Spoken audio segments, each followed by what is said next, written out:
I and my colleagues, Art Aaron and Lucy Brown and others, have put 37 people who are madly in love into a functional MRI brain scanner. 17 who are happily in love, 15 who had just been dumped, and we're just starting our third experiment, studying people who report that they're still in love after 10 to 25 years of marriage. So this is the short story of that research.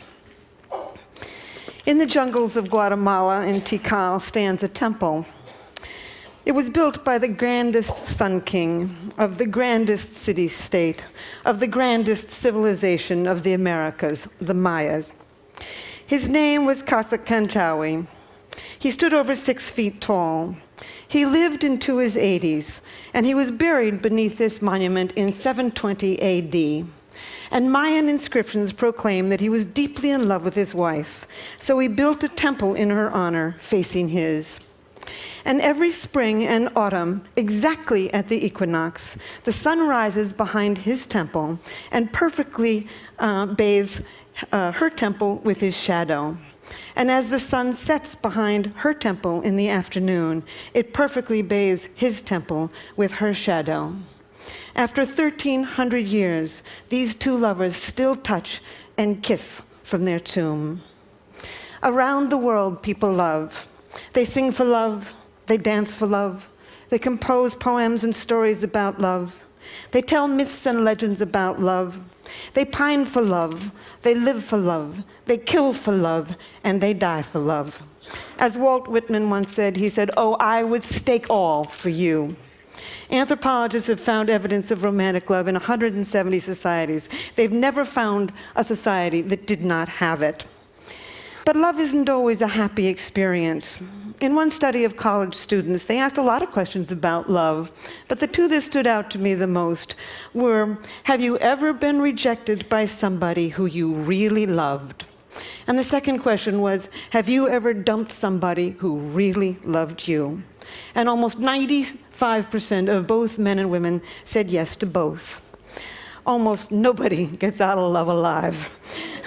So before I start telling you about the brain, I want to read for you what I think is the most powerful love poem on earth. There's other love poems that are, of course, just as good, but I don't think this one can be surpassed.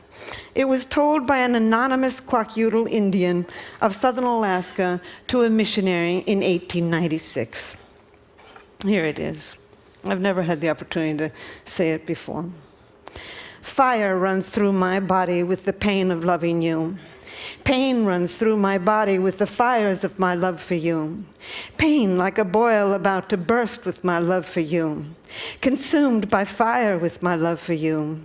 I remember what you said to me. I am thinking of your love for me. I am torn by your love for me. Pain and more pain. Where are you going with my love? I am told you will go from here. I am told you will leave me here. My body is numb with grief. Remember what I said, my love. Goodbye, my love, goodbye. Emily Dickinson once wrote, "Parting is all we need to know of hell." How many people have suffered in all the millions of years of human evolution? How many people around the world are dancing with elation at this very minute? Romantic love is one of the most powerful sensations on earth. So several years ago, I decided to look into the brain and study this madness. Our first study of people who are happily in love has been widely publicized, so I'm only going to say very little about it. We found activity in a tiny little factory near the base of the brain called the ventral tegmental area. We found activity in some cells called the A10 cells, cells that actually make dopamine, a natural stimulant, and spray it to many brain regions. Indeed, this part, the VTA, is part of the brain's reward system. It's way below your cognitive thinking process. It's below your emotions. It's part of what we call the reptilian core of the brain, associated with wanting, with motivation, with focus, and with craving. In fact, the same brain region where we found activity becomes active also when you feel the rush of cocaine. But romantic love is much more than a cocaine high. At least you come down from cocaine. Romantic love is an obsession. It possesses you. You lose your sense of self. You can't stop thinking about another human being. Somebody is camping in your head. As an 8th century Japanese poet said, "My longing had no time when it ceases."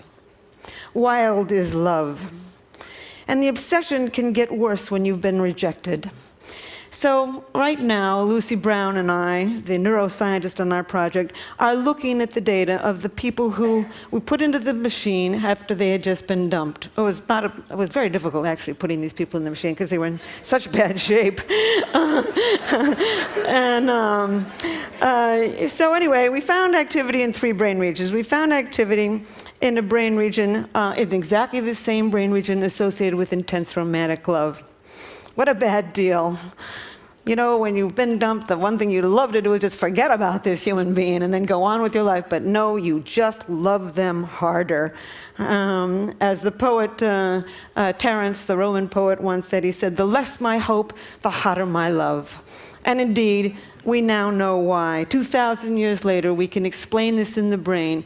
That brain system, the reward system for wanting, for motivation, for craving, for focus, becomes more active when you can't get what you want. In this case, life's greatest prize, an appropriate mating partner.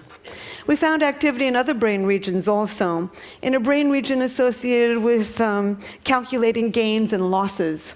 You know, you're lying there, you're looking at the picture, you're in this machine, you're calculating, you know, what went wrong, you know, what have I lost? As a matter of fact, Lucy and I have a little joke about this. It comes from a David Mamet play, and there's 2 con artists in the play, and the woman is conning the man, and the man looks at the woman and says, "Oh, you're a bad pony.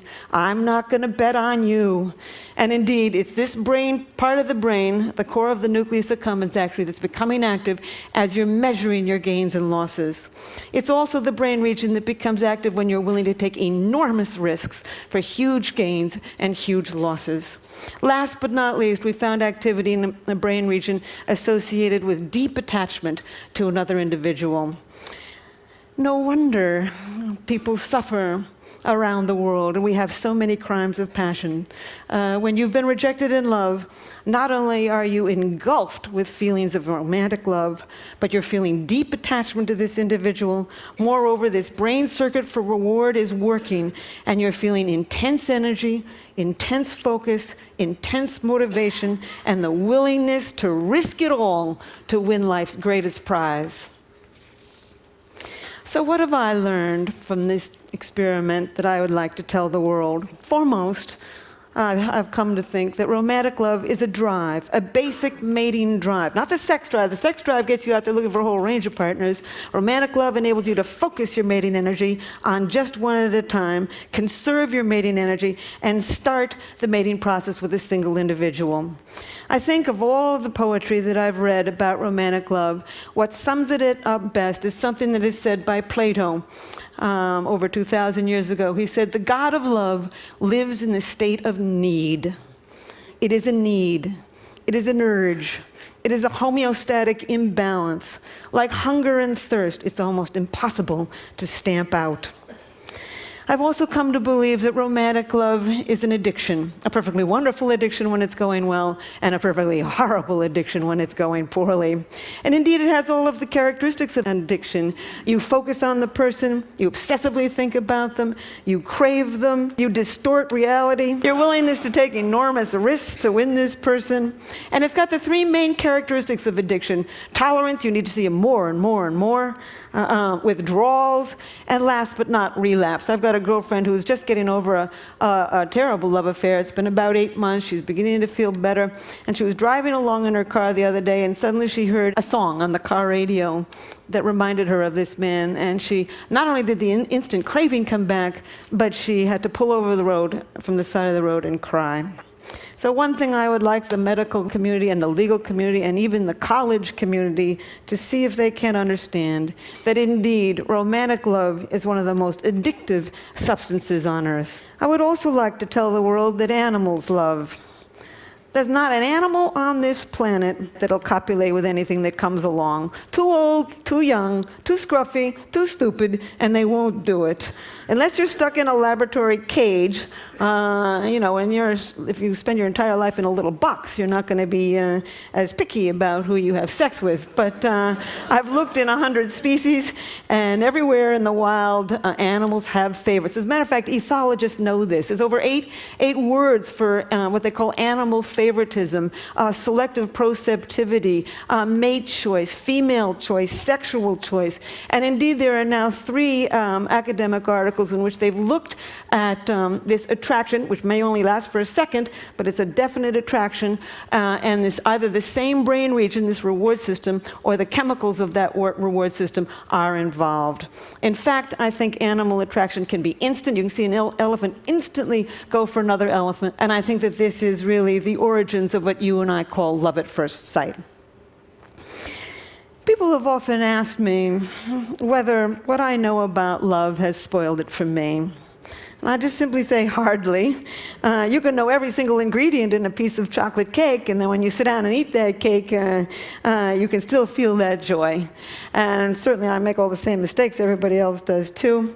But it's really deepened my understanding and compassion, really, for all human life. As a matter of fact, in New York, I often catch myself looking in baby carriages and feeling a little sorry for the tot. And in fact, sometimes I feel a little sorry for the chicken on my dinner plate when I think of how intense this brain system is. Our newest experiment is been hatched by my colleague Art Aaron, putting people who are reporting that they are still in love in a long-term relationship into the functional MRI. We've put 5 people in so far, and indeed we found exactly the same thing. They're not lying. They basically, the brain areas associated with intense romantic love still become active 25 years later. There are still many questions to be answered and asked about romantic love. The question that I'm working on right this minute, and I'm only going to say it for a second and then end, is why do you fall in love with one person rather than another? The reason I never would have even thought to think of this, but Match.com, the internet dating site, came to me 3 years ago and asked me that question. And I said, I don't know. I know what happens in the brain when you do become in love, but I don't know why you fall in love with one person rather than another. And so I've spent the last 3 years on this, and there's many reasons that you fall in love with one person rather than another that psychologists can tell you. And we tend to fall in love with somebody from the same socioeconomic background, the same general level of intelligence, the same general level of good looks, the same religious values. Your childhood certainly plays a role, but nobody knows how. And that's about it. That's all they know. No, they've never found the way 2 personalities fit together to make a good relationship. So it began to occur to me that maybe your biology pulls you towards some people rather than another. And I have concocted a questionnaire to see to what degree you express dopamine, serotonin, estrogen, and testosterone. I think we've evolved 4 very broad personality types associated with the ratios of these 4 chemicals in the brain. And on this dating site that I've created called chemistry.com, I ask you first a series of questions to see to what degree you express these chemicals, and I'm watching who chooses who to love. And 3.7 million people have taken the questionnaire in America. About 600,000 people have taken it in 33 other countries. I'm putting the data together now, and at some point, there will always be magic to love, but I think I will come closer to understanding why it is you can walk into a room and everybody is from your background, your same general level of intelligence, your same general level of good looks, and you don't feel pulled towards all of them. I think there's biology to that. I think we're going to end up in the next few years to understand all kinds of brain mechanisms that pull us to one person rather than another. So I will close with this. Oh, these are my older people. Faulkner once said, "The past is not dead. It's not even the past." Indeed, we carry a lot of luggage from our yesteryear in the human brain. And so there's one thing that makes me pursue my understanding of human nature. And this reminds me of it. These are two women. Women tend to get intimacy differently than men do. Women get intimacy from face-to-face talking. We swivel towards each other, we do what we call the anchoring gaze, and we talk. This is intimacy to women. I think it comes from millions of years of holding that baby in front of your face, cajoling it, reprimanding it, educating it with words. Men tend to get intimacy from side-by-side doing. As soon as one guy looks up, the other guy will look away. I think it comes from millions of years of standing behind that bush, sitting behind the bush, looking straight ahead, trying to hit that buffalo in the head with a rock. I think for millions of years, men faced their enemies. They sat side by side with friends. So my final statement is, love is in us. It's deeply embedded in the brain. Our challenge is to understand each other. Thank you.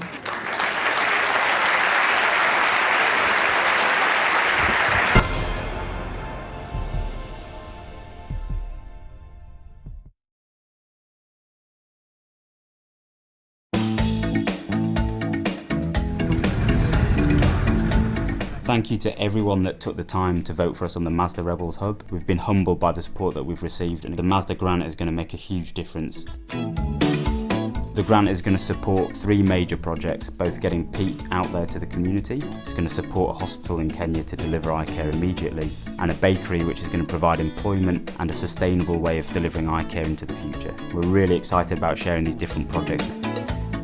There are many challenges ahead, but come back here and we'll share the stories with you as they happen.